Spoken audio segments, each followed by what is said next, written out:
को स्वीकार नहीं किया। अब शायद कारण भी यही है, जब यहाँ के ऊपर मैं देख रहा था कि 5 धर्मों के धर्मगुरु बुलाए गए हैं, एक धर्म के आए नहीं, तो क्यों नहीं आए?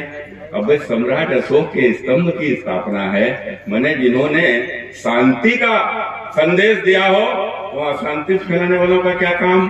अरे जब दुनिया भर में चैन से जीने ही नहीं दे रहे हैं, तो कोई भी समाज जो अपने पूर्वजों की शौर्य गाथाओं को भूल जाता है, उसका अस्तित्व नष्ट हो जाता है।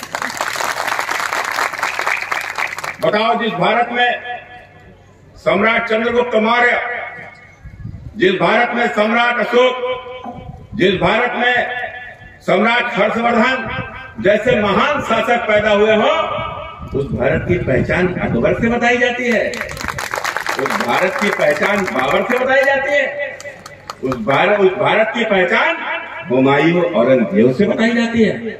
इसलिए मित्रों, हमें हमारे इतिहास को ढूंढना नहीं है। इतिहास तो सबको ही मालूम है, लेकिन इतिहास को अब हमें गाना भी है और गा गा कर लोगों को बताना भी है। यह भारत सम्राट अशोक का है, यह भारत सम्राट चंद्रगुप्त मौर्य का है, यह भारत राम का है, यह भारत कृष्ण का है, यह भारत महात्मा बुद्ध का है, यह भारत शांति की धरती है। और इस भारत ने कभी अशांति को स्वीकार नहीं किया। अब शायद कारण भी यही है, जब यहाँ के ऊपर मैं देख रहा था कि 5 धर्मों के धर्मगुरु बुलाए गए हैं, एक धर्म के आए नहीं, तो क्यों नहीं आए? अब सम्राट अशोक के स्तंभ की स्थापना है, मैंने जिन्होंने शांति का संदेश दिया हो, वो अशांति फैलाने वालों का क्या काम?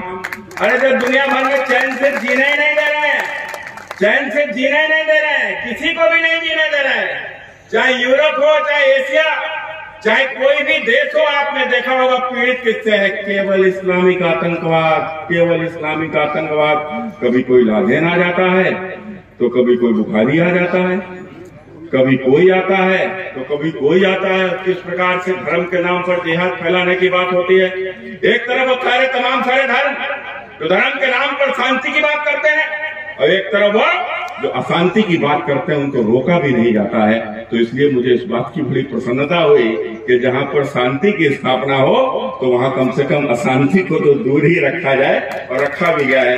बहुत अच्छी बात है मित्रों, निश्चित रूप से आज इस प्रकार से आपने देखा होगा, कोई भी धर्म बंटवारा नहीं सिखाता, कोई भी धर्म ऊंच नीच नहीं सिखाता, और मुझे तो कहने में भी कोई संकोच होता ही नहीं है कभी।